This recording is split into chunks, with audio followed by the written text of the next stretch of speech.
After killing Hidimba and based on Vyasa's advice, Kunti and her 5 sons go settle in Ekachakra. They're living a life of incognito where they're pretending to be Brahmanas and begging food to survive. They're living in a Brahmana's house, behind a potter's house, away from the eyes of people who might wonder who they are. Now, Bhima is never fully satisfied with the amount of food that the brothers are collecting. While all of them go and beg for food and collect it all in one place, Bhima eats fully one half of the collected food, and the mother and the other 4 brothers survive on the remaining half. And yet, it is Bhima who is still unsatisfied with the food that he is getting. One day, when the 4 brothers have gone to beg, Bhima is keeping company with Kunti, ostensibly because, based on how strong Bhima looks, people probably refuse to give him alms, expecting him to work and earn a living. As they are sitting at home, they hear lamentations coming out of the Brahmana's house in which they are living. Kunti rushes towards the house of the Brahmanas with a care which is similar to how a cow would display towards her calves. She eavesdrops on the conversation and understands that something terrible has happened. The Brahmana seems to be saying that he is ready to sacrifice his own life so that his wife and his 2 children can survive. He says it is the duty of the husband to protect his family, and since he is unable to do so, the best he can do is to sacrifice his own life. The wife seems to be arguing back with the husband and saying that if the husband is dead, how will she be able to protect the 2 children? So, for the safety of the children in the future, it is best if she dies. The daughter, who is still a very young girl, not having reached adulthood, says, "One day you are going to get me married and send me away from home any case. I am not going to be of any use to you when I am an adult because I will be living with my husband. Might as well go now and die instead."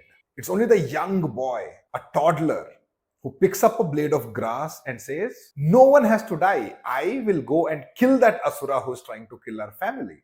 Kunti can sustain this suspense no longer and barges in on this small moment of levity when the kid says this and everybody is smiling. She asks them, what is the reason for this sorrow, for this grief? And they explain how they made the biggest mistake of their lives by settling down in Ekachakra, where the king was a weakling. The kingdom was terrorized by an asura called Bakasura, who, on guarantee of protecting the villages from the attacks from other kings and other asuras, made a deal with the king. The deal was this: every month, one family had to send a cart full of rice, 2 buffaloes, and 1 human being, all of which would be consumed by Bakasura. And if any month this was not sent, Bakasura would attack and create havoc. So the king decided that every month one family will be randomly chosen and they have to take care of this and sacrifice one person from their family along with the food. It happened so that this month was the turn of this Brahmana household. The Brahmana, while lamenting, was also scolding his wife, saying it was her fault that they were stuck in Ekachakra. The house that they were living in was the wife's ancestral property, and while her mother and father and relatives lived there, she didn't want to leave the village in spite of being aware of the threat from Bakasura. In time, her father and mother passed away, and all the relatives passed away also, and yet they continued staying in Ekachakra, thinking they've been safe this long and they might be safe for the rest of their lives. However, now that the danger was upon them, there was nothing left to do but to decide who was going to die. Kunti offered solace and said, "You have given us help and support when we needed it the most. I have 5 children and I am willing to sacrifice one of them so that your family remains whole." The Brahmana would have none of it. He said, "You are our guests. How can we ask you to die in our place? Who said anything about dying? Said Kunti. Have you seen my son? He could take 4 Bakasuras in battle all by himself. Don't worry about this. We will take care of this. You just arrange the food and the 2 buffaloes. While this was being done, the 4 brothers who had gone out to beg returned. Yudhishthira was very, very angry with his mother that she was willing to sacrifice one of her own children to pay for the services offered by the Brahmana. Kunti explained that no one is sacrificing anything. Bhima will prevail. Don't you remember how he was able to beat Hidimba single-handedly? In time, the arrangements are made and happily Bhima travels with the cart towards the cave where Bakasura lived. The place was scattered with the bones and skulls of humans which had been consumed by the Asura. Bhima reached the mouth of the cave, shouted for Bakasura by his name, and started eating the cart full of food that was arranged for the Asura. When Bakasura came out, he could not believe his eyes. He had not imagined any human brave enough to call him by his name, let alone eat the food that was meant for him. He challenged Bhima and asked, "Who are you who dares to eat the food that is meant for me?" Bhima did not even bother to look up.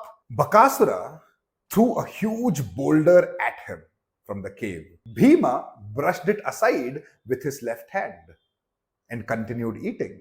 Bakasura threw a huge tree.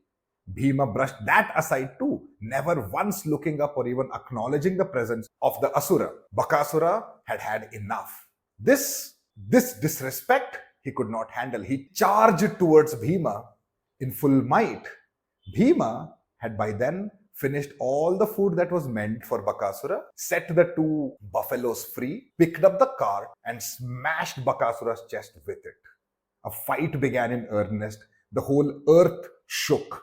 They say as Bakasura and Bhima uprooted trees and threw it at each other, the entire forest risked becoming barren. The fight went on for a long time, and soon Bhima was tired. Not tired of fighting with Bakasura, tired of staying there. The next moment, he smashed Bakasura's head in, and in one quick swoop, Bakasura fell and died. Bhima returned back to the house where his mother and brothers were staying. The Brahmana rejoiced. The family rejoiced. The entire village and kingdom rejoiced. But now they were stuck with another fear. A man who could kill an Asura, that had to be Bhima.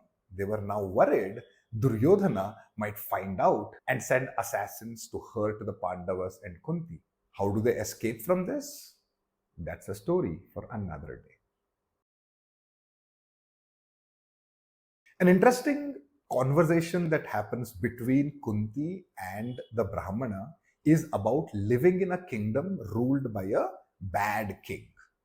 The biggest lamentation that the Brahmana has is that he decided to live in the kingdom of a king who was a weakling and who did not care for the welfare of his citizens. Instead of collecting his army and hunting down the Asura who was troubling all the people in his kingdom, he decided to make a deal and cut short his own responsibilities. He sacrificed the people, and the one responsibility that the king has, which is the most important, to protect the people of his land, he almost outsourced that to the Asura. The Brahmana talks about 3 things that any human needs to do to remain happily.